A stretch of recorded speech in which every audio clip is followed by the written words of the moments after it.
Ethan Harley shouldn't have been crying at his own birthday party. Turning 18 was supposed to be a celebration, a rite of passage. My mum couldn't wait for my 18th birthday, and it was 2 weeks away. I was less than excited when I arrived at the party, hovering behind her. The party was in full swing, but it was the adults who were celebrating, while the birthday boy himself sat alone, his head buried in his lap. He was crying. I could tell by his shuddering shoulders, trying to bury himself in his lap and make himself smaller. Ethan's father greeted me with a rainbow cupcake and stroking my hair. I awkwardly laughed, shoving him away. "I'm 17, Mr. Harley." I was pretty sure he still saw me as a child. Mr. Harley was like an uncle to me. He loomed over me at an impressive and slightly intimidating height, dark red hair slicked back, always wearing brightly colored pants and long trench coats. According to my mother, Ethan's dad was the only one who could stop me from crying when I was a baby, pretending my screams were lyrics to a song he liked, which cemented my nickname. Personally, I just think my infant self was so confused by him singing over my screams that I immediately stopped. "Hello, Ruby Songbird," he laughed, ruffling my hair again. I inched away, still 17. "Dylan." My mum's face crinkled into a smile. "Congratulations." Mr. Harley nodded with a grin, his gaze flicking to me. I didn't notice, mesmerized by the huge cake sitting on a metal platter. I didn't see Ethan's name on it, though. The little kids were running around while the adults stood in their own little groups, holding champagne glasses and whispering to each other. I noticed they kept shooting glances at Ethan, who had moved to the backyard, now sitting on the edge of their pool. Mr. Harley was quick to usher me away so he could talk to my mum. "All right, my little songbird.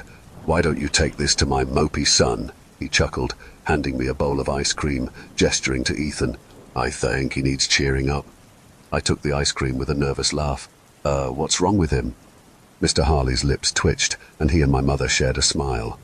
I was expecting a slightly passive-aggressive explanation to why my age group were all bad, and that's exactly what I got. Mr. Harley nudged Mum playfully, his gaze snapping back to me. "It's an illness that only affects teenagers, turning them into evil monsters who refuse to do what their parents say." He held out the ice cream, covering it with chocolate sauce. "Right now, this is the only cure we have. Ethan prefers vanilla, but one bowl of this and I'm sure his symptoms will clear up." I shot Mum a pained look, and she nudged me a little too hard. So I took the ice cream. "Yeah, I'm sure I'll give him his cure." Mum's smile was a warning. "Do not push it." I had to resist the urge to outwardly cringe. Ethan's father was a lot. Ethan himself used to be a great guy. We grew up together, bonding over our birthdays only being 2 weeks apart, so it was always me and him. He was the boy next door, the two of us growing up facing each other's windows. He was that freckled, awkward little kid, and then he made my stomach kind of flutter. We started junior high hand in hand, promising to stay friends forever. Yeah, that lasted maybe 2 fucking minutes. Boys and puberty don't mix. Suddenly, he was drawing his curtains and blocking me out. I called him out, of course, and to my surprise, he apologized for being an asshole. We reconciled and our friendship groups merged together. But over the last few months, Ethan stopped knocking on my door and ignored me when I shouted his name across the street. When I texted his friends, and then my friends, I got no answer. Look, I was already a little weirded out by the sudden dramatic change in behavior in some of my classmates when they reached the big 18. Jesse Radcliffe and Aris Mora, Ethan's friends, were the latest casualties. In the space of 2 weeks, the two of them had turned from obnoxious jocks to... I wasn't even sure. Was there a word for a complete change in personality behavior? These guys used to spend their Friday nights in the diner, drinking beers and trying to hit on the 20-year-old waitress. Now, from what I heard, they stayed inside and watched English golf. Whatever happened to them, it freaked Ethan out. He stopped returning my calls and just went totally silent. At school, he shoved past me, completely ignoring my existence. Ethan's mother called it typical teenage behavior when he and a group of guys from school tried to run away from home. They were caught, and ever since then, Ethan had become a different person. He told me to fuck off a week prior, and I didn't like the sudden hollowness in his eyes. Ethan didn't look happy on his happy day, and part of me wasn't surprised. But hey, it was his 18th. He should have been at least forcing a smile. When his mother gently pulled him into the house to join in on the birthday song, he reluctantly dragged himself inside, rolling his eyes the whole time. I noticed him playing with a keychain, a little Pokemon attached to it, his fingers wrapping around and squeezing it for dear life. I was pretty sure it was a gift from Aris. Speaking of, he was keeping his distance for some reason, hanging out with all the parents. I did catch looks between them, Ethan glaring at his friend and Aris grinning back at him, saluting his birthday with his glass of whiskey. Didn't Aris hate the stuff? I vaguely remembered him throwing up on my sneakers during a summer camp out. When Ethan was told to blow out his candles, the boy refused and, to my surprise, violently shoved his mother away when she tried to pull him into a hug. Mrs. Harley looked hurt, but she maintained her smile. "Ethan," her tone was still gentle despite her strained grin, "baby, blow out your candles and thank everyone for coming." Ethan didn't move, his face bathed in warm candlelight. I tried to meet his eyes, but he refused to look at me. I was only met with empty darkness and a stranger with my best friend's face. "No," he whispered, wrapping his arms around himself. Ethan's response was met with low murmurs in the crowd. "Young man," Mr. Harley spoke up this time, his smile stretching a little too thin. Ethan's tone terrified me. He lifted his head, glaring at his parents. "It's not my fucking birthday." I tried not to notice Jessie smirking at the corner of my eye. Ethan's mother burst into tears and my own eyes started to sting. "Ethan," Mr. Harley chastised, "apologize to your mother." The boy stood very still for a moment before a smile slowly pricked on his lips. I saw his body relax, his shoulders slumping. His fingers twined around the keychain went limp, and he stuffed it in his pocket. "You're right, Mom." Ethan smiled brightly, but there were tears in his eyes. When Ethan was caught running away from home, he freaked out, trying and failing to hide the conflicting emotions. This time, he let the tears fall, soaking the collar of his shirt, but he was still smiling. "Thanks for the cake, Mom," he said, before plucking a still-lit candle from the frosting and dropping it into his mouth. Luckily, Mr. Harley forced him to spit it out. "Relax," Ethan laughed. "Wow, guys, it's almost like you don't want me to hurt myself." Mrs. Harley was still trying to smile, her eyes wild. "Ethan, stop!" "Stop what?" The birthday boy surprised me with a grin, his gaze meeting mine. "What's wrong, Mum? Isn't this what you've always wanted?" He started cramming candles into his mouth in a frenzy, choking on them, but that didn't stop him trying to stuff more down his throat. They were quickly taken away. After a very brief hissing match with his parents, he saluted them with a rebellious grin, grabbed the cake, and planted his face directly into rainbow frosting before collapsing into hysterical giggles. There was a stunned silence, and I think both of his parents were on the edge of their tether before the crowd, mainly the adults, started laughing, leaving me the only one who wasn't.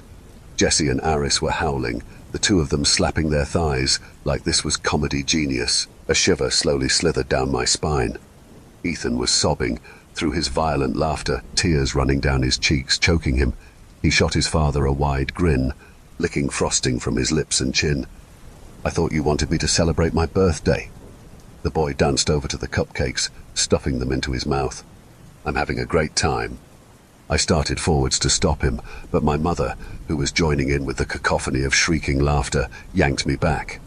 "It's not our business, Ruby," Mum said, shoving a drink in my face. "Sweetie, have a drink." I don't think any of us were expecting Ethan to pour the entirety of the chocolate fountain over his head, which set the kids around me into fits of hysterical laughter. "Please ignore our son," Mr. Harley told the crowd. "He's just being a typical teenager." The crowd laughed louder, and something slimy crept up my throat. Ethan was self-destructing, and I couldn't bear watching. I turned to Mom to ask if I could leave, but she was already talking to Ethan's friends, her lips brushing the edge of a wine glass. There were several things wrong with what I was seeing, and I remember trying to swallow down soda that was creeping back up my throat. Mum didn't usually talk to the older kids. I remember her telling me to stay away from Jessie and Aris, both of whom she was now deep in conversation with.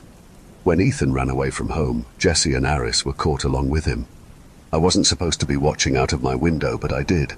I saw a very heated conversation between my mother and the two boys, something about staying away from me and leaving Ethan alone. The last time I saw them, the two were standing on our front lawn, throwing bricks at our door. Now, however, it seemed like Mum was friends with them. Jessie kept nudging her like they were best pals, while Aris swirled wine around his glass. I couldn't make out their words, but they kept stealing glances at Ethan and whispering to each other. Jesse and Aris didn't seem like the gossiping types, but somehow they looked comfortable with the adults, exchanging greetings with other guests and laughing with my mother. They were even dressed weirdly, swapping casual hooded sweatshirts and jeans for more formal dress shirts and pants. Jesse's Converse were already dirty from walking around in the foliage. When they were caught by their parents, the three were clinging onto each other. Jesse and Aris were dragged away screaming, and Ethan was pulled back inside. Mom caught me peeking, and she was pissed. Now the two boys barely even looked at Ethan, except shooting him judgmental glances over their wine glasses. When the party resumed, the music was cranked up and nobody was paying attention to Ethan Harley except for me. My gut twisted no matter how many times I tried to convince myself that everything was okay. I watched him, still smeared in frosting, hovering over what was left of his cake. He was rocking backwards and forwards, unsteady, and I saw it. His fingers twitched, and in one quick motion, he snatched up the abandoned cake knife. I didn't like his smile, the sudden sparkle in his eyes. Like he was going to self-destruct even more. Mrs. Harley, however, was quick to pull the knife from his fingers, and his arms dropped to his sides, his expression crumpling. She was surprisingly gentle with him, wrapping her arms around him and leading him out into the backyard. Ethan plonked himself on the edge of the pool, ignoring his mother's attempts to talk to him. She gave him a towel and told him to wipe his face, and he didn't respond, throwing the towel into the pool. When Mrs. Harley rested a hand on his shoulder, the boy jerked away, and she gave up, leaving him alone. I decided to join him, dipping my toes in iridescent water, comforted by the cool temperature. "Ethan," I said. "Go away, Ruby," he grumbled. I shuffled slightly to the left. "What exactly are you doing?" Ethan surprised me with a sigh, tipping his head back and blinking at the blistering sun. "I'm trying to figure out how to inconspicuously drown myself in a kid's pool." "Oh," I kicked my legs in the water. "Sounds fun." Keeping my eyes on water sparkling under late afternoon sunlight, I offered Ethan the dessert, and to my surprise he took it, offering me a watery smile. "Thanks." "Ethan," I said again. I wasn't sure how to ask him what was going on with him, but I didn't need to. "I don't want to talk about it." He leaned back, his mouth pricking into a smile. "If I'm honest, I just want to enjoy the summer breeze on my face." He leaned over, tracing the water with his fingers. "Maybe go skinny dipping when the kids are gone." When he started spooning dessert into his mouth, I couldn't resist.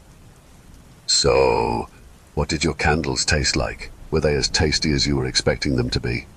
Ethan's gaze was glued to his friends, laughing with the adults.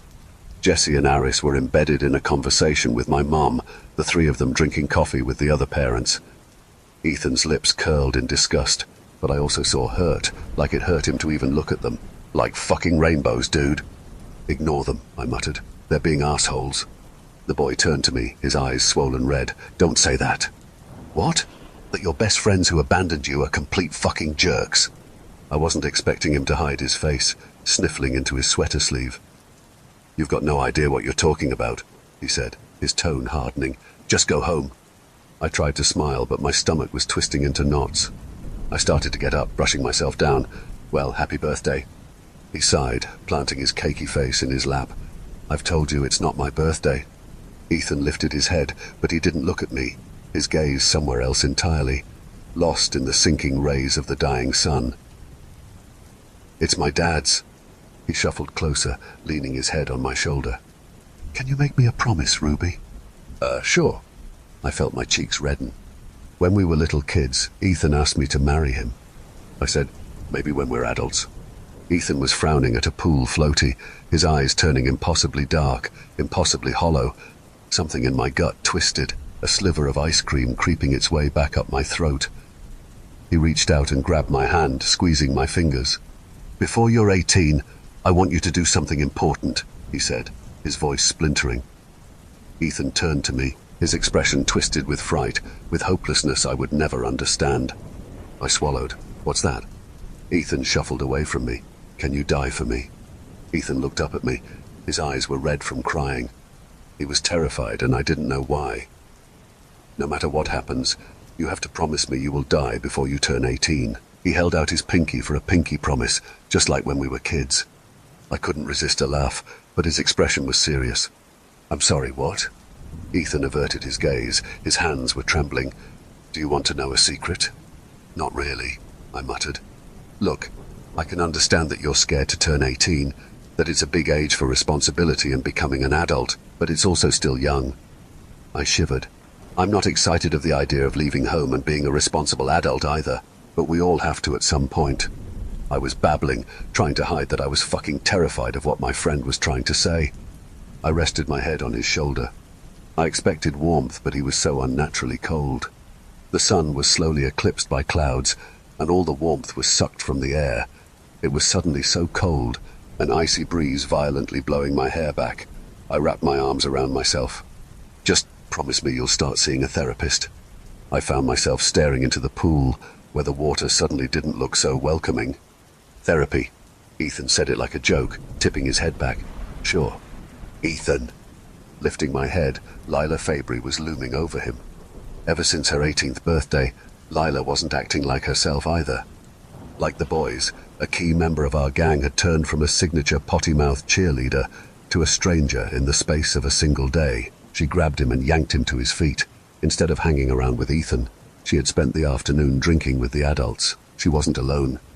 Jesse and Aris had joined her. "What is the matter with you?" she hissed. "You can't talk to Ruby like that." Lila had this weird mother-like tone that was both jarring and frustrating. "I'm fine," I managed to choke out, aware we had an audience. Lila shook her head. "No, sweetie, what he said was uncalled for," she said, folding her arms. Ethan apologized to her. When he didn't respond, she tapped her foot. "Now." "You're making a fool out of yourself, boy," Jesse said, shaking his head. Ethan looked paralyzed for a moment, staring at his friends, his lips parting like he was going to speak, before his expression crumpled. "Not her face," he whispered, his wild eyes snapping to all three of them, and then he was moving, stumbling back, his breaths coming out in sharp pants. "That's not fair." Ethan broke out into a sob. When he dropped to his knees, Lila started towards him. He shuffled back, terrified. "Ethan, get the fuck away from me." Ethan's eyes found mine and he sputtered out a laugh. "Do you remember our promise?" I didn't move. My hands were trembling by my sides. Ethan's parents were quick to grab and pull him to his feet, but he was laughing. "I told your daughter to die," he spat at my mother, struggling in his father's arms. "Because what's the alternative, Mrs. Chase?" Mom didn't respond, which made him laugh harder. "Well," Ethan yelped when his arms were pinned behind his back, "what is the fucking alternative?" By now, the whole party was watching his breakdown. Mom pulled me into her arms when Ethan was dragged away, still screaming. I shoved her away, rattled by his words. "What's he talking about, Mom?" Mom didn't respond for a moment, her lips pursed. "He is clearly mentally unwell." "Answer me." His wails were like knives stabbing into my spine, his violent struggles, his attempts to rip from his parents' embrace, only to scuttle backwards on his hands and try and run, before Mr. Harley scooped him into his arms. "Get off of me! Let me go, you assholes!" Ethan kicked and screamed. He's not even my real father." Whatever he was going to say was promptly muffled by his mother. When Ethan was gone, presumably dragged to his room for a talking to, I tried to follow him. Jesse Radcliffe blocked my way, fixing me with a wide smile. This was the same guy who used to burp the alphabet. He took a step towards me, and I found myself stumbling back towards the pool edge. "He's fine," Jesse said. "Ethan is just in a timeout." "Right," I said. "Well, I just want to talk to him." He blocked my way again. His parents are dealing with him. The boy slowly cocked his head, his gaze drinking me in, as if for the first time. "When is your birthday again, Ruby?" he asked casually. I tried to sidestep away from him, but Aris was behind me, his breath tickling my neck. These were my friends, but why was I so fucking scared of them? Why, no matter how hard I tried, couldn't I recognize their eyes? "It's in 2 weeks," I managed to get out. "You should know that." Jesse nodded slowly, his smile widening. "I'm excited," he murmured. Jesse had zero concept of personal space, stepping closer, despite just a few months ago complaining that I gave him eyesores. He was joking. Jesse and I were like brother and sister. When we played video games, he tugged out my controller so I couldn't join in. Looking at him now, he was a stranger with my friend's face, a grinning NPC staring straight through me. Jesse lifted his glass, as if saluting my upcoming birthday too. There's nothing better than seeing a girl blossom into a young woman. Definitely not something Jesse would ever say. unless he had substantial brain damage. I had an idea. It was a stupid idea, but it was an idea. Instead of responding to that, I grabbed his arm and tugged him into the hallway. To my surprise, he followed me. "Do you know when we, hooked up in the back of your dad's car?" I whispered. His expression crumpled with disgust, but he nodded. "Yes, of course I do." "I'm pregnant," I whispered, and it was when his eyes flew open in terror and he stumbled away, quickly excusing himself, that I knew I wasn't talking to Jesse Radcliffe. Jesse is gay, still in the closet, and would rather commit seppuku, his words not mine, than be intimate with any female, let alone me. I could sense phantom bugs filling my mouth. What the actual fuck? I wouldn't put anything past our close-knit tiny community, which thrived on youth. The parents seemed more excited than the kids themselves over turning 18. I spent the rest of the party sitting on the edge of the pool waiting for Ethan to come back. I had a conceptual plan. When he did come back, we were going to get the fuck out of town and start a new life somewhere else. Party guests started to leave, the sky above me darkening. I was watching the sunset, pretty streaks of red and orange, when Mom came to give me a slice of birthday cake. I threw it in the pool when she wasn't looking. I kept expecting Ethan to plonk down next to me, but he didn't. I figured the boy was on an indefinite grounding, at least until he left for college. Mom was still talking to Ethan's friends, and there was no sign of the birthday boy or his parents. I jumped up, shivering, and headed back into the house, slipping through the sliding glass doors. The kitchen was a mess, and I snatched up a plastic cup of orange vodka, downing it. I was busy staring at the cracked wallpaper when a sudden shriek rattled my skull. "Ethan." Before I could stop myself, I followed his cries through a door I didn't recognize, which led me onto a long, white hallway. This part of the Harley household felt cold, almost sterile, untouched. "Ethan," I whispered, cringing when my voice echoed. There was a door at the end of the hallway, and something was pulling me toward it.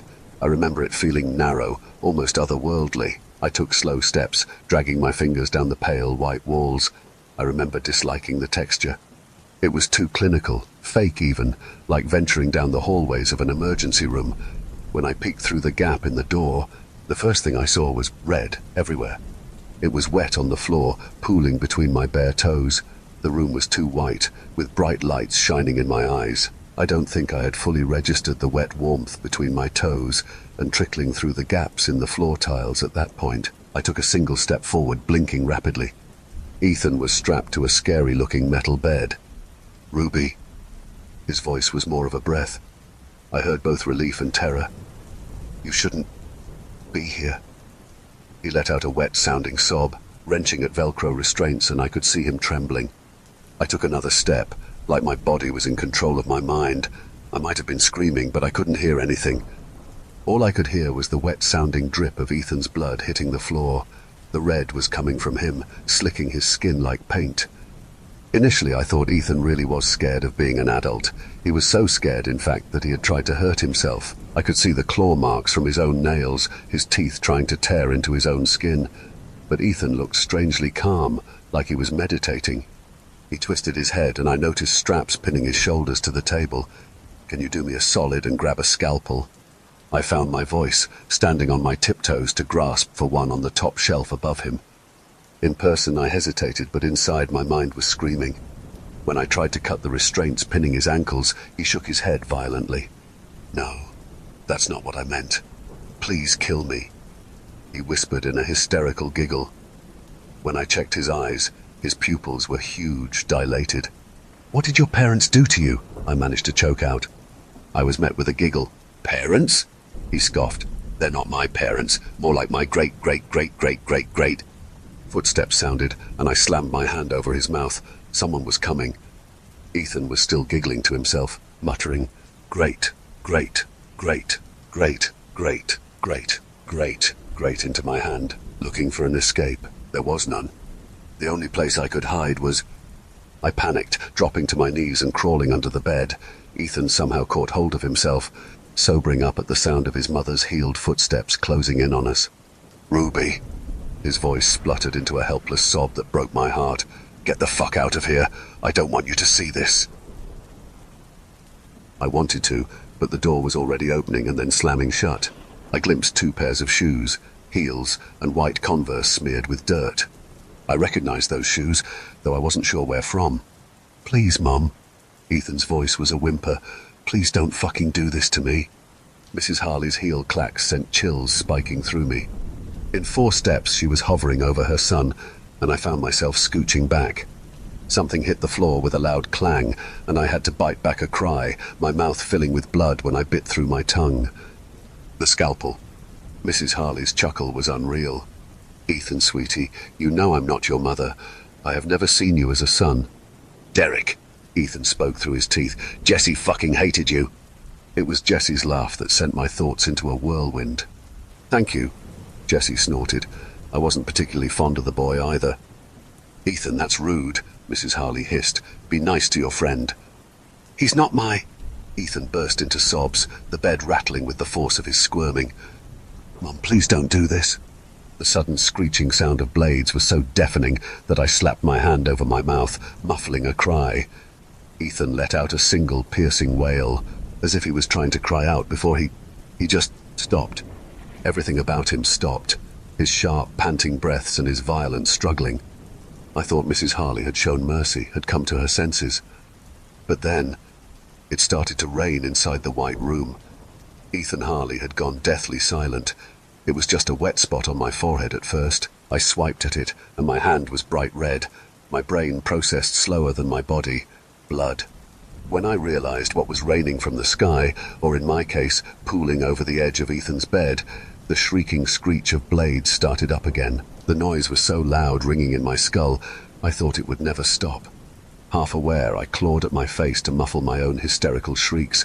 I don't know why I couldn't move. I froze, paralyzed, watching fleshy white strips of flesh and hair dropping into rapidly spreading red, stretching across the floor. My stomach was twisting and turning, my mouth filling with bile.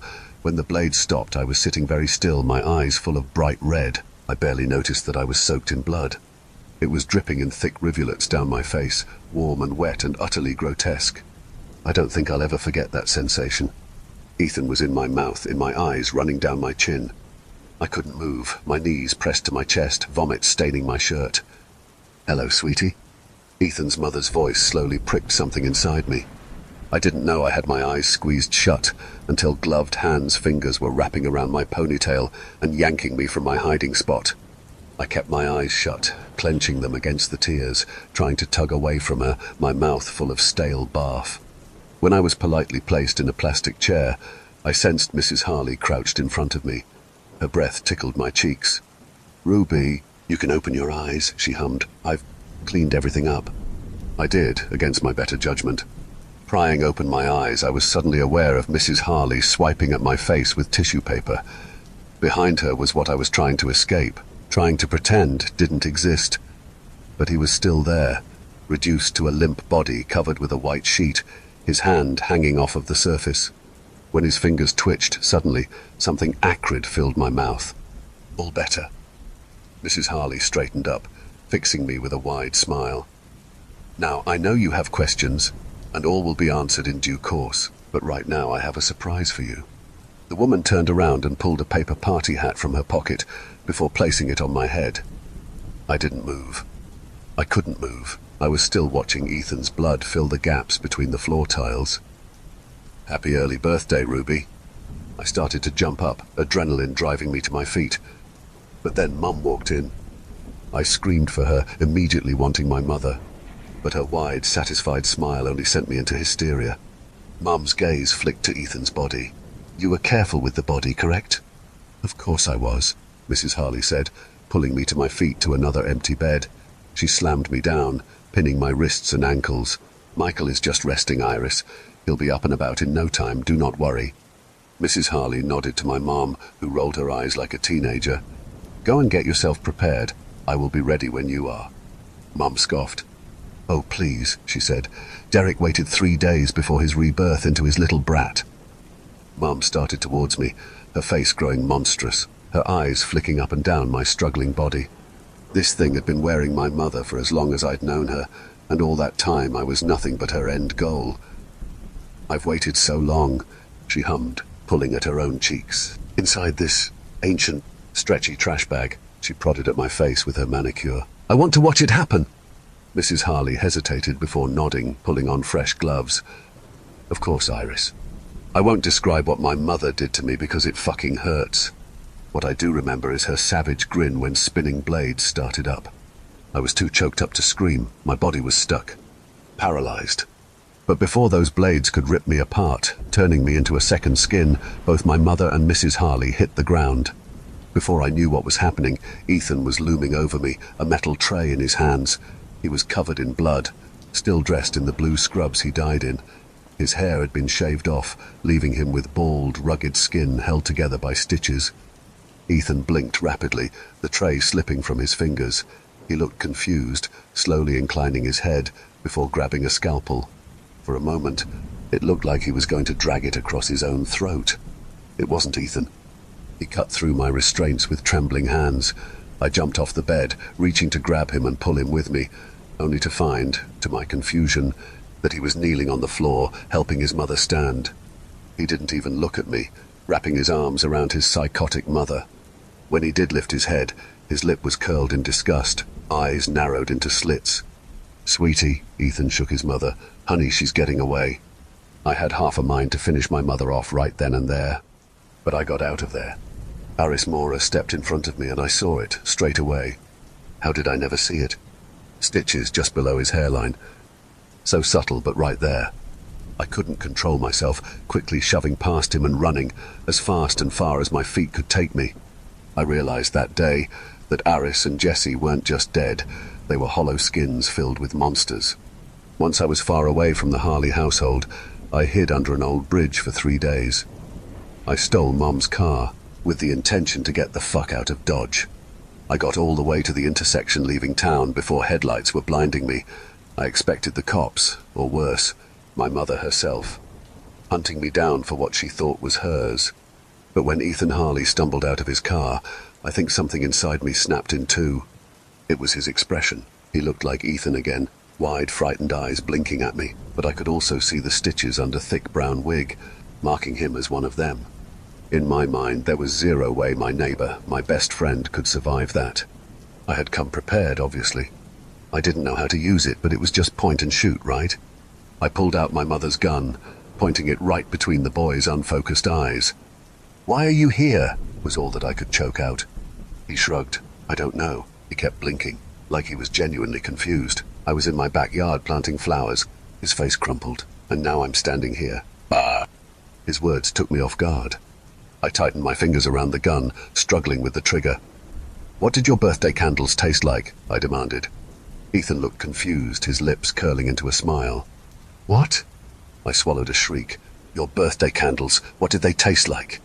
"Rainbows," Ethan said, and when I found myself fingering the trigger, he flinched, throwing his hands up. "Like fucking rainbows," he corrected himself. "Jesus, Ruby, can you please put the gun down?" I did, letting harsh metal slip through my fingers. "I don't have time to explain," he said. I noticed he was keeping his distance. "But I can get you away from your mom." I didn't realize I was trembling until I was on my knees, my throat clogged with sobs. "How did you find out?" I spoke to the ground, my chest aching. It wasn't Ethan, but it was. Ethan's small smile crumpled, and he lowered his hands. "I snuck into Jesse's house on his brother's 18th birthday, he said shakily. It started to rain, and I could barely feel it dampening my hair, sticking my clothes to my skin. Ethan stepped closer to me. When we were face to face, he prodded the scar that monster gave me. "There were 4 of us, and..." His voice shook. "We saw everything." Ethan pretended to fold his arms across his chest, but I could see him trembling. "We were 15, he heaved out a breath.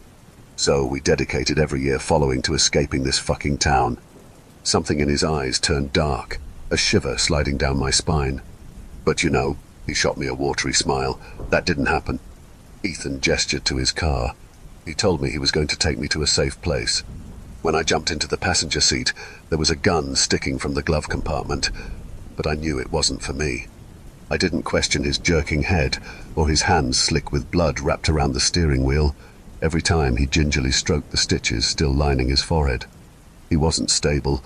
I could tell by the way his body moved, like he was fighting his own limbs. But that didn't stop him shooting me a small grin and cranking up the radio, singing along to Fall Out Boy.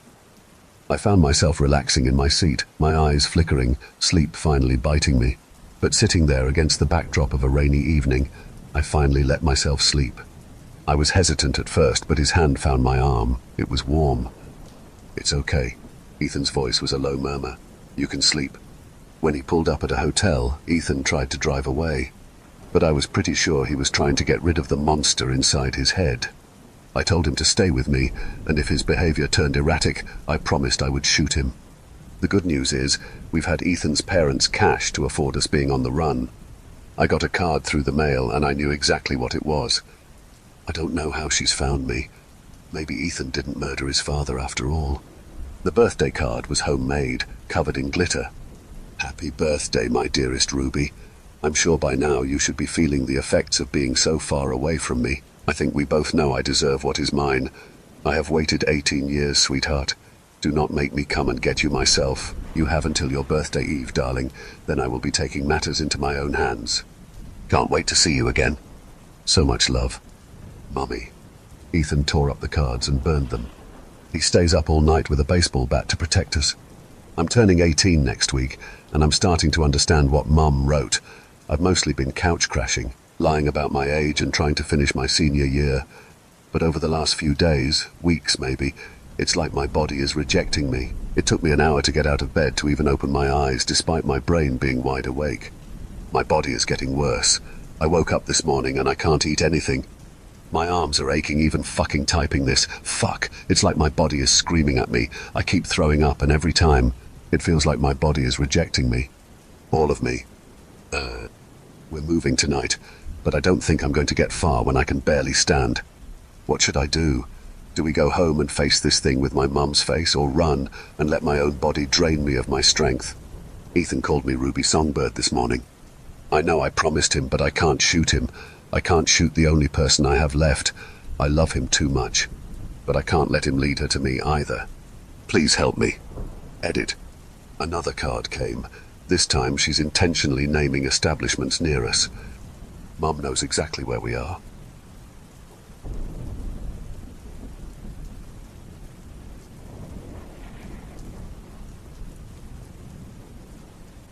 So I was out of work again. The factory I worked in for 6 months had gone under and fired all the workers, including me. They let me keep my uniform and boots. The man in charge said we didn't have to bother returning them. As I boarded the bus home, I thought of what to do next. I need to find work somewhere. I don't have a lot of money saved up. It would only cover the next month's rent if I didn't eat anything. As the bus reached my stop, I got out, still thinking about what I should do. I saw a leaflet on the ground. As I looked at it, it said a worker was needed. I picked it up, thinking maybe this was my lucky day. On the leaflet, there was an ad about a worker being needed as a guard at a junkyard. The detail that caught my eye was that it only offered night shifts and a pay that was better than the one I had at the factory. There was a phone number at the end, so I called it. I silently hoped that I wasn't late and that someone didn't call before me. I dialed the number with shaking fingers, listening to the ring echo in my ear. It rang for a long time, long enough for me to start thinking no one would answer. But then, a voice clicked in on the other end. "Yeah?" The voice was rough, like gravel under a heavy tire. Hi, I'm calling about the ad, the one for the night guard job." There was a pause, just a beat too long to be normal. "Still need someone. Pays what's listed. No questions asked. Can you start tonight?" The question caught me off guard. No questions about experience or even my name, but I couldn't afford to be picky. "Yeah, I can do that," I said, glancing back at the crumpled leaflet in my hand. "Where's the place?" He rattled off an address on the outskirts of town, a place I didn't recognize, and then hung up without a goodbye. I looked out at the street in front of me. It was a cold night, the kind where your breath fogs up the air in front of you, but I had a place to be. I thought of what to bring with me for the job. I had an old flashlight that I bought some time ago, but it still worked. It was probably going to be cold tonight, but since the guy I talked to on the phone didn't mention me getting any uniform from him, I just decided to put on the old uniform that I used to wear when I still worked at the factory. As nighttime came and it was time to go, I boarded a bus that was passing next to the junkyard. The bus was mostly empty. A few old people that were probably here to visit their grandkids before returning to their rural towns. As the bus driver stopped at my destination, I looked at the old rusty gate that was in front of me. As I approached the gate, I noticed it was locked by a chain. I waited there thinking the man that I spoke to on the phone would come and let me in. As I waited for a few minutes, I got a text message. It was from the number I called. The message said, "Forgot to tell you the key to the gate was lost by the last night guard, just jump over." After reading the message, I jumped over the rusty gate.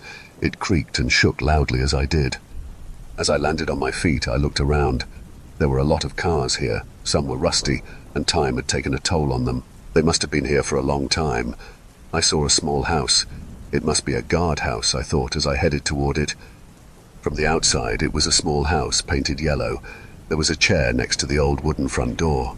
As I reached the door, I remembered that I didn't have the key, but the door was luckily unlocked. The inside of the small guardhouse was more like a storage area, with old TVs, fridges, and some other junk. I looked around, hoping this wasn't really where I was supposed to spend the night. I saw a door to the side of the large room. I opened it, and inside was a really small room. I flicked the light switch, turning the lights on, and I saw there was an old furnace that was full of cigarette butts, an old green military-style locker that had a lock on it, a small brown sofa that, for some reason, had breadcrumbs all over it. There was a big table on the other end of the room that had a small TV, and there was a big window above the table through which you could see the outside and the old rusty gate. I sat on the sofa, thinking about what to do as I was already getting bored. This was my first job where I had to work alone. Having no one to talk to and to pass the time is going to be hard getting used to. I received another text message. It said, "Listen, kid, all you have to do for the night is to go out every half an hour and walk around, to check that no one is trying to steal anything or trying to enter the property." Okay, this was going to be easy, I thought to myself. Good thing I brought my flashlight with me. I went outside and turned my flashlight on. It was a lot colder out, I thought, as I felt a cold breeze that seemed to go right through me, making me shudder. As I started my walk through the junkyard, I noticed that a car at the very front had one of its doors open, which I found odd. I could have sworn that it was closed when I came in. Maybe my mind is just playing tricks with me. I continued my patrol around the junkyard. This place was a lot bigger than I initially thought. My legs were starting to ache as I finally reached the old guardhouse. Before going in, I looked around one more time. There was no need for it, but I just wanted to check, and I saw that the car that had its door opened when I started the patrol, well, now that same car had its door closed. I felt this chill that I can't explain go right through me. I went back inside the guardhouse, telling myself it was my mind playing tricks on me. I won't lie, but I was feeling a bit creeped out. The time passed quickly, and it was time for me to do another patrol. As I went outside, I pointed my flashlight at the car to see if there was anything different, but its door was closed. As I walked around the property, there wasn't anything unusual, apart from me sometimes hearing some metal creaking. But then, on one of the cars, I saw what seemed to be a jacket. I went closer to check it out. It was an old, worn-out leather jacket over the hood of one of the cars. I might have taken it for myself. If it wasn't filled with bullet holes all over, that would explain why someone might have thrown it away. As I inspected the bullet holes, I heard a small thud coming from inside the trunk of the car. It was subtle at first, but the more I listened, the louder it got. It was like something was inside. I approached the trunk slowly. The thudding is not stopping for a second. I braced myself for what I might see inside as I slowly opened the trunk, but it was empty. I was hit with an unexpected odor, something metallic and faintly sweet.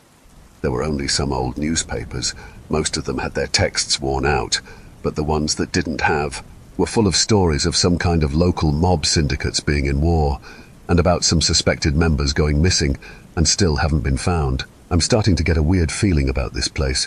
I feel the air around me going colder, and then I heard a sound that resembled a car door slowly being opened behind me.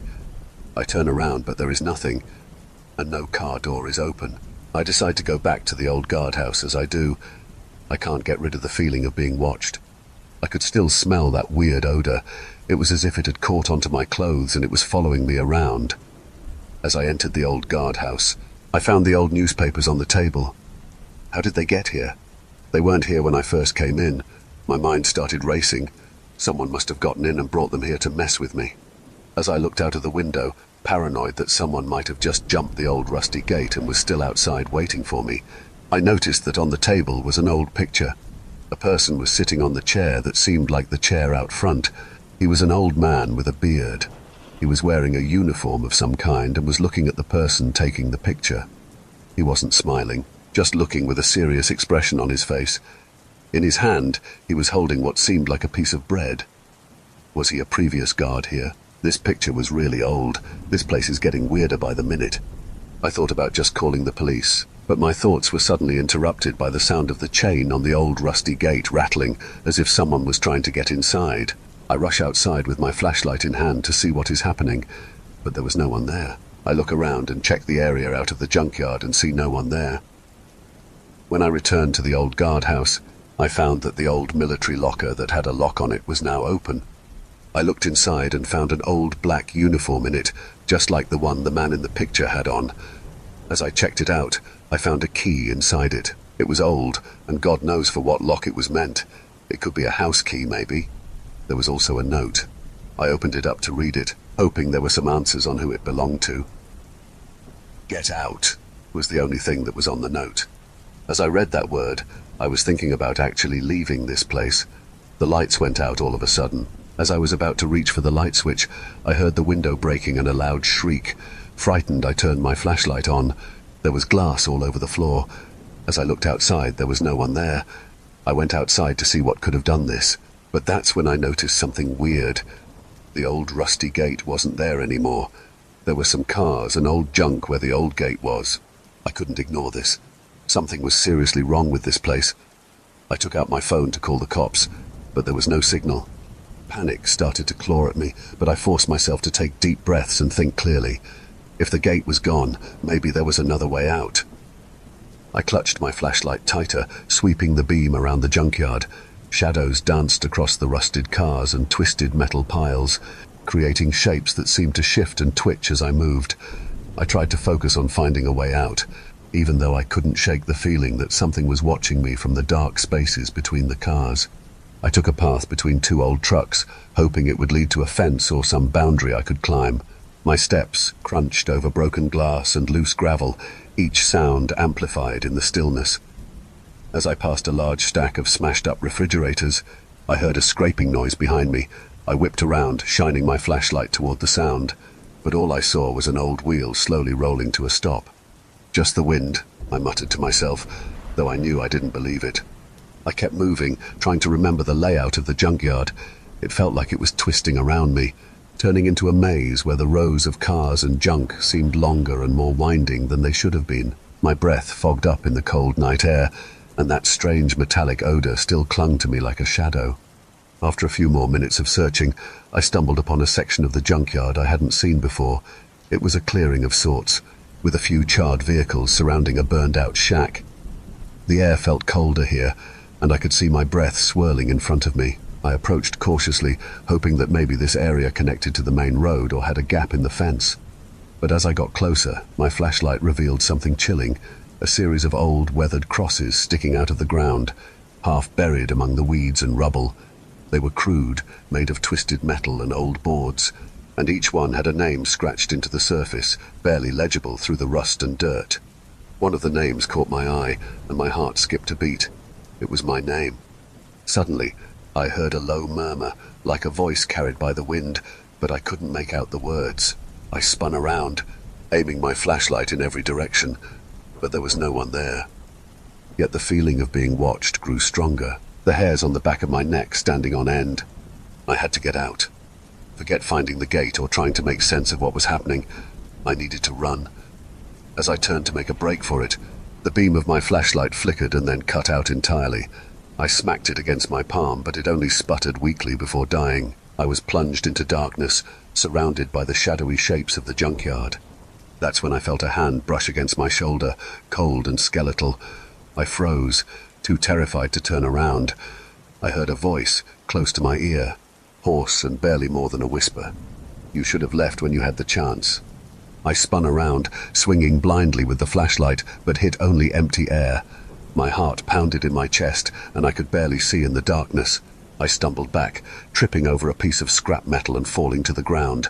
As I scrambled to get back up, I saw a figure standing just outside the circle of darkness where my flashlight had died. It was the man from the photo, the old guard. He wore the black uniform I had found in the locker, and his face was half obscured by shadows, but I could see his cold, lifeless eyes fixed on me. Then, just as suddenly as he had appeared, he melted back into the dark, leaving me gasping for air. The whispering picked up again, all around me now, like the rustling of leaves on a dead wind. My hands shook as I fumbled for the key I had found earlier. I didn't know what it was for, but in my panic, I thought that maybe, just maybe, it could unlock something that would get me out of this nightmare. I ran back toward the guardhouse, the whispers growing louder as if they were chasing me. As I threw myself inside and locked the door behind me, I noticed something new in the corner of the room, an old trapdoor that I hadn't seen before, partly hidden under a tattered rug. My flashlight flickered back on just in time for me to see the keyhole set into its rusted surface. With shaking hands, I jammed the key into the lock. It turned with a loud, rusty click. As I heaved the trapdoor open, a cold draft wafted up from the darkness below, carrying with it that same metallic odor. I stared down into the pitch-black tunnel beneath, wondering if it was a way out, or something even worse. Behind me, the whispers fell silent, replaced by the sound of footsteps approaching the guardhouse door. I had to decide, and fast. As I went down, I was surrounded by darkness. As I descended into the tunnel, the darkness wrapped around me like a suffocating blanket. The air was thick and stale, each breath tasting of rust and damp earth. My flashlight cast a weak, wavering beam ahead of me, barely cutting through the pitch black. The narrow, crumbling stairs groaned under my weight, and I gripped the railing, cold and slick with moisture, to keep my balance. With each step, the world above felt further away, as if I was plunging into a place where light and warmth had never existed. My ears strained to pick up any sound beyond my own footsteps and labored breathing. But the deeper I went, the more I became aware of a distant, rhythmic noise, like something dragging along the ground, a slow and deliberate scrape that echoed through the tunnel. I reached the bottom of the stairs and found myself in a narrow corridor, the walls lined with old, rusted pipes that dripped water into shallow puddles. The beam of my flashlight flickered again, casting eerie shadows that seemed to move on their own across the wet, uneven floor. I pressed on, every instinct telling me to turn back, but the thought of whatever had been outside the guardhouse kept me moving forward. After what felt like an eternity of creeping through the dark, I came upon an old, heavy door set into the stone. The door was made of thick metal, and it looked ancient, as if it had been here long before the junkyard above. There was a faded symbol scratched into the surface, something I didn't recognize, a crude pattern of lines and circles that seemed to twist the longer I looked at it. With a deep breath, I reached out and tried the handle. It resisted for a moment, then creaked open, releasing a gust of air that was colder than anything I'd felt outside. My flashlight shone into the space beyond, revealing a room lined with shelves cluttered with old, dusty ledgers and strange objects, some that looked like old weapons or tools, others like things I couldn't even begin to understand. At the center of the room was a large table, and on it sat an open book, the pages yellowed and brittle. Next to the book lay a bundle wrapped in a faded cloth, stained dark with something that could have been rust or blood. As I approached the table, I noticed the familiar metallic odor had grown stronger, filling the air so thickly I could almost taste it. The book's pages were filled with scrawled handwriting, hasty notes, maps of the junkyard, and a list of names. Some of the names were crossed out, but one near the bottom caught my eye. It was my own. A chill ran through me as I traced the words, my flashlight casting long shadows across the page. Beneath the list of names was a drawing, crude but recognizable. It showed the junkyard, the guardhouse, and the tunnel I had just come through. But there was something else, something that the drawing seemed to hint at, hidden deeper within the ground. It looked like a pit, filled with indistinct shapes and symbols that twisted my mind when I tried to focus on them. Before I could think about what any of it meant, I heard the sound of shuffling behind me, closer than before. I turned sharply, my flashlight cutting through the dark, and saw a figure standing at the entrance to the room. It was the same old man from the photo, his uniform sagging over a body that seemed too thin to fill it. His eyes gleamed faintly in the beam of my flashlight, and his mouth twisted into a hollow, joyless grin. "You came too far," he rasped, his voice like dry leaves scraping over stone. This place, it doesn't let anyone leave. He stepped forward, his boots splashing in the puddles that dotted the floor. I backed away, my pulse racing, trying to find a way out of the room, but the air seemed to thicken around me, pressing in on all sides. My flashlight flickered, and for a heartbeat, everything was plunged into darkness. When the light returned, he was standing inches from me, his face inches from mine, those cold eyes staring deep into my own. "You should have listened," he whispered, his breath chilling my skin. "Now, you're part of it." I stumbled back, crashing into the table. The book and the bundle fell to the floor, spilling out something metallic that clattered loudly in the stillness. In the brief moment of distraction, I bolted past him, running blindly back through the tunnel, desperate to reach the stairs before the darkness swallowed me whole. Behind me I heard his footsteps, echoing in time with my own. But there was something else too, a low, rumbling noise, like the earth itself was shifting beneath my feet. The tunnel seemed to grow longer and darker with every step, as if it was stretching out, trapping me inside. I could see the faint outline of the stairs ahead, just a few more steps, but as I reached them, the ground beneath me trembled, and I lost my footing, sprawling onto the cold, damp stone. The flashlight flew from my hand, spinning across the floor and leaving me in near total darkness. I scrambled forward, my hands clawing at the stairs, trying to find the light, but before I could reach it, a shadow loomed over me, a shape darker than the tunnel itself. And then everything went silent. In the silence that followed, my mind raced, adrenaline pumping through every vein. I lay there on the cold floor, barely breathing, trying to control the panic clawing at my throat. The shadow loomed closer, and I could feel a freezing chill, as if the darkness itself was reaching out to drag me down into the depths. But I wasn't ready to give up. My hand brushed against something cold and hard, the object that had fallen from the bundle when I knocked it over. It was the old key. My fingers closed around it, feeling its jagged edges. With no other plan, I scrambled up and grabbed the flashlight, shining it directly into the shadow. It recoiled slightly, and I took that moment to run toward the stairs, clutching the key in one hand and my flashlight in the other. I heard the old man's voice behind me, a wheezing, angry hiss that chased me through the tunnel. "You can't escape what's already claimed you." Ignoring him, I raced up the stairs, taking two at a time, feeling the darkness clawing at my back. My breath came out in short, ragged gasps, each one clouding the frigid air. I reached the top of the stairs and stumbled back into the guardhouse, slamming the door behind me. I jammed the old key into the lock. I twisted it, hearing a loud click as the lock engaged, but I knew that wouldn't hold for long. I had to find a way out of this nightmare, or at least a way to keep whatever was chasing me at bay. The windows were shattered, and the front door was no better.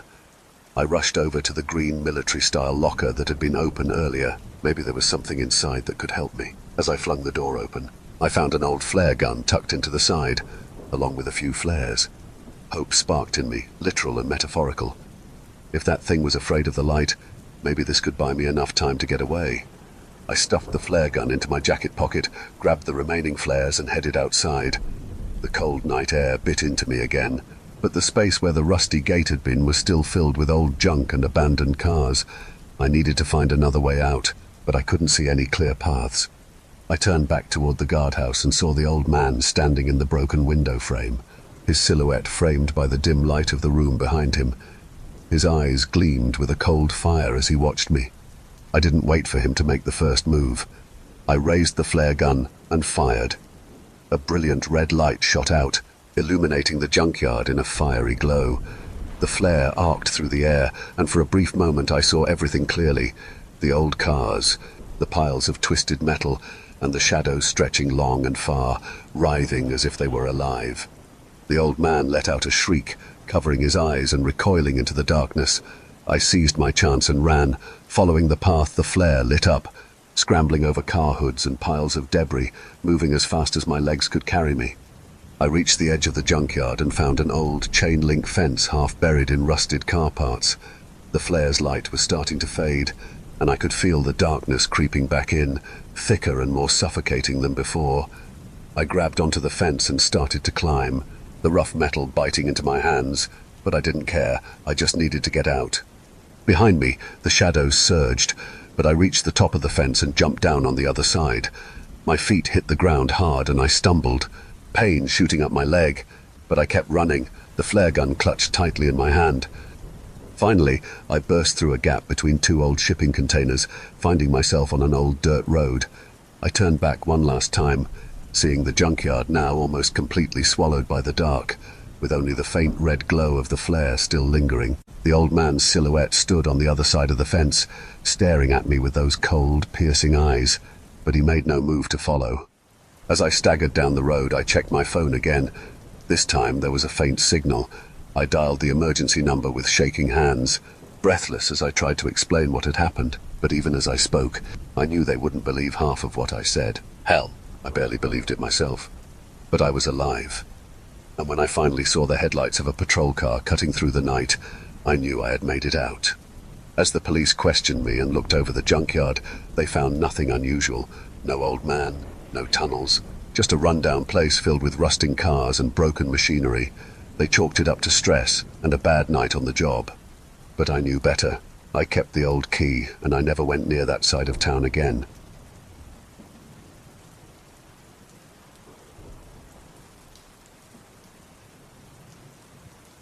My neighborhood isn't your cliché movie neighborhood. The lawns aren't perfect. Kids don't leave bikes lying around on the sidewalks, and neighbors don't smile and wave as you drive by. We all kind of mind our own business for the most part. To be honest, I don't think I've ever had a conversation with any one of my neighbors, but to my defense, my neighborhood isn't built like a traditional neighborhood. I live in Castro Valley, emphasis on the valley. The entire town is built on hills. The block I live on resembles more of a roller coaster than a street. I wish I could say you get used to living like this, but you don't. My house is smack in the middle of a hill, and after a decade of living here, I've discovered that I'm a house half uphill kind of guy. My 10-year-old son, Cooper, loves it here. There's a single-screen movie theater down the street. Next door to that is a comic book shop. Across the street is an ice cream parlor, and a few blocks over is Golfland. I'm convinced that Castro Valley was designed by a child. Cooper had overheard my wife and I talking about how unfriendly our neighborhood felt, and he had an idea of how we could do our part in fixing it. When he visits my mother-in-law, they like to go on walks. I guess a neighbor of hers has one of those little free library things in their front yard, the mailbox-looking thing that the owner fills with books, and anyone walking by is encouraged to trade one of their own books for one in the library. Cooper said we could fill it with all of our favorite books, so our neighbors could get to know us a little better. He had spring break coming up, and I had vacation days lying around, so I planned on taking the week off to spend with him. I figured building the library was a great opportunity for a father-son project. The sun was setting, and admittedly, it may have taken a little longer than anticipated to build, but there it was nonetheless. We took a step back and admired the little library that was now standing firmly in our yard. I handed him a paintbrush and told him that all the library was missing was a name. He gave it some thought, then started with the brush. When he moved away, I could see that he painted Green Ridge Road Library in big green letters, fittingly named after the street we live on. The next day, I peeled myself off of my mattress and dragged my feet into the kitchen. Cooper was sitting on the couch, fully dressed, shoes tied, hair brushed, ready to go. I have weird attachments to all of Cooper's stuff. He's our only child, so every little thing of his is tethered to precious memories. I couldn't just let him put his books, which my wife and I read to him over the years, outside for strangers to take. So I told him we would go to the bookstore to get new books to use. Before we left, Cooper ran over to check our Green Ridge Road library. I hurried to catch up to him when I saw him jumping up and down with excitement. He screamed, "Dad! Dad, look!" And to my surprise, there was already a book sitting inside of the little library, patiently waiting for us to adopt it. It was a Penguin Random House children's book titled How to Swim and Dive. It was a cute little vintage book about learning how to swim. And even though it was covered in a clear but yellowing protective jacket, the book was extremely weathered. It looked decades old. The style of the cover art and pictures throughout the pages made me think it may be mid-century era. The once bright-colored spine was cracking and had a slight tear through the V in the book name, giving it the new title, How to Swim and Die. That got a guilty chuckle out of me. The book jacket proudly wore a sticker for the Hayward Public Library. Hayward is Castro Valley's sister city, so it wasn't too surprising that a book from there ended up minutes away in our front yard. What was surprising was the fully intact checkout card still in the sleeve on the inside. The only name and date on the card were Roger Davis on April the 3rd, 1964. Out of curiosity, I googled the name Roger Davis. Facebook and LinkedIn profiles popped up, all of smiling young men that were half of the age my Roger Davis would be today.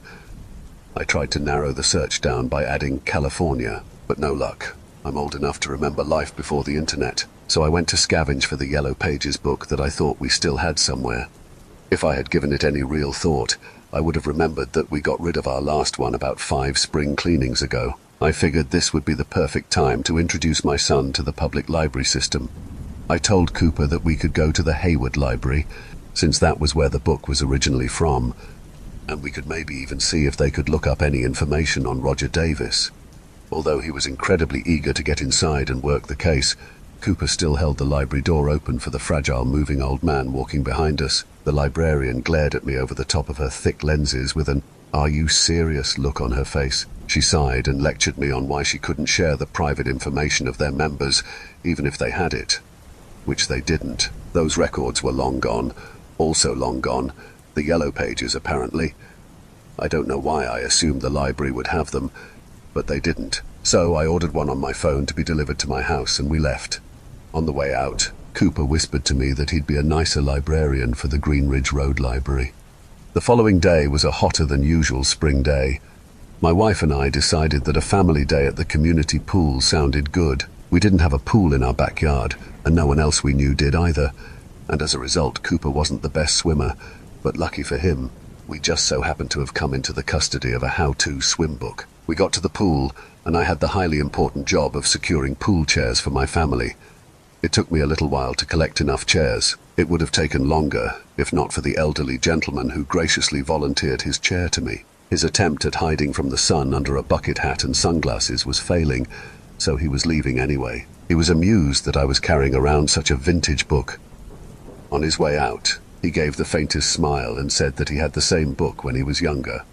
I started thumbing through the pages to see if there were any good pointers that I could relay to Cooper, and I must not have looked hard enough the first time we found the book, because I now noticed handwritten numbers on the bottom corner of every page. 2 numbers on each page, and they didn't correspond to the page number at all.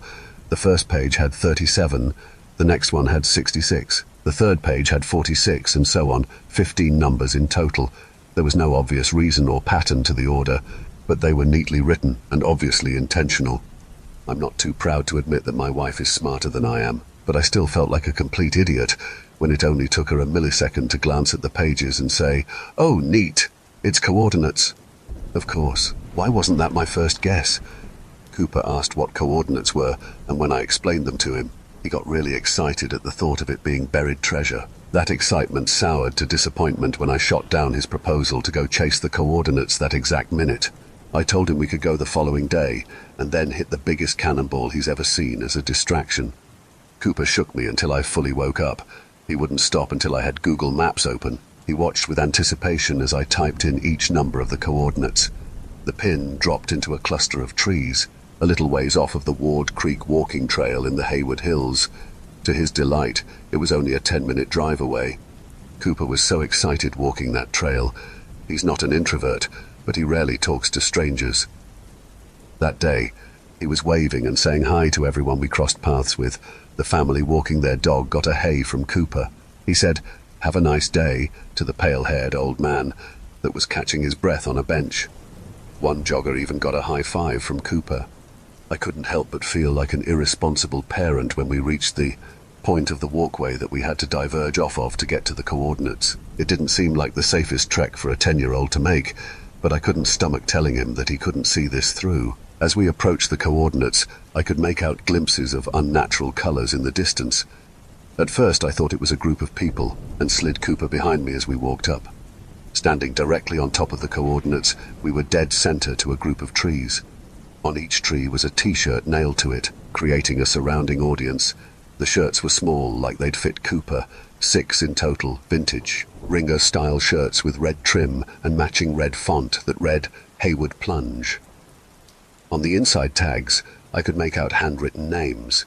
John, Henry, Susie, Wayne, Donna, and Jackie. I had no idea what Hayward Plunge meant or who these names belonged to, but that didn't really matter. I was full-on panicking. My fight or flight was in high gear. This wasn't the innocent treasure hunt we thought it would be. This was wrong. Very wrong. I was wrong to bring my son here. I played enough high school football to know what dried bloodstains looked like on fabric. I didn't want to let Cooper see the concern on my face, and I knew he was on the verge of asking if we could start digging for the treasure that he thought was beneath us. I needed to get him out of there as soon as possible. I tried to drum up fake enthusiasm and say we needed to celebrate us making it to the finish line. I told him we deserved ice cream for our hard work. He wasn't ready to leave until I told him he could get as many scoops and toppings as he wanted. Luckily, that was enough to get him out of there. I thought a night of sleep would help distance me from the kids' shirts on the trees, but it didn't. It was on my mind as I got out of bed, and as I made my coffee, and was very prominently on my mind as I stood at the front room window, watching my own child play in the front yard. I watched him look under rocks for bugs, and lay in the grass, and eventually check the Greenridge Road Library. Then, I watched him run into the house holding a stack of books. He proudly laid them out on display. My stomach turned as I realized they were more vintage books, artwork and color palettes from an era long gone. Titles like The Clumsy Cowboy and Hurry Up Slowpoke. I peeked over his shoulder as he grabbed one and skimmed through the pages. On the inside cover read the generic "This book belongs to" with Wayne scribbled under it. For the last 24 hours, 6 names have been playing on a loop in my head. Wayne was one of them. I grabbed a different book and opened it. Susie. I didn't need to grab any more, I already knew what I'd find, but I did anyway. One inside cover after the other. John, then Jackie, then Henry, and finally Donna. I was ready to tear the Greenridge Road Library out of the ground at this point. I scoured through my Ring notifications. Ever since we installed the library, it seemed like all of Castro Valley stops by and looks through it. I had hundreds of clips of people in front of it. It could have been any one of them. I dissected each clip to see if I could find who left the books. The problem was that the library was positioned in a way that the camera couldn't see if someone was taking or placing books. To be honest, this made me incredibly skeptical of my neighbors. Was it the dad walking his kids, the mums pushing strollers, the dog walker group, the mailman? I gave up the hunt and set my phone on my lap as the clips continued playing. At this point, I was fully losing it. I don't know why this upset me as much as it did. It's not like someone is putting inappropriate material in the library. No one was committing crimes. It was just weird and creepy. I thought maybe it was an elaborate prank. I was willing to accept it as a prank and move on. When I picked up my phone, it was halfway through a clip. There was no one in front of the Greenridge Road Library or my house, so I was confused as to why this was recorded. Then in the corner of the frame, I noticed an old man standing across the street and looking at the library. He remained still for an uncomfortable amount of time before turning and leaving. The video was super grainy and he was so far away that I couldn't make out any details of his face. It felt strange though. This was enough to make me want to solve all of this, simply so I could feel like my family was safe in our home. I tried to take inventory of all the information I had. The books, the names, the year on the library card, the coordinates, and the blood-stained shirts on the trees. Shirts that had text on them. Haywood Plunge. I typed the phrase into a search bar. The first suggestion was a link to the Haywood Parks and Rec website. To the right of that was a small collage consisting of a map, street view, and picture of the inside of a building. Built in 1936, the Haywood Plunge is an indoor swimming facility. It's essentially one big pool inside of a hangar-like structure. Additionally, after seeing the map of where the plunge was located, I realized the trail that I was just on the other day ran directly behind the building. Finally, things were starting to click. I was waiting at the front desk as the teenager working it went off to get the manager. I felt a little foolish, but at this point, there was no way I could leave this thread loose. The manager came walking up and asked how they could help me. I took a deep breath and made the jump. I explained how I came into possession of Roger Davis's swim instruction book, how it led me to the trail, and to the displayed Haywood Plunge shirts, which all brought me there to speak with her.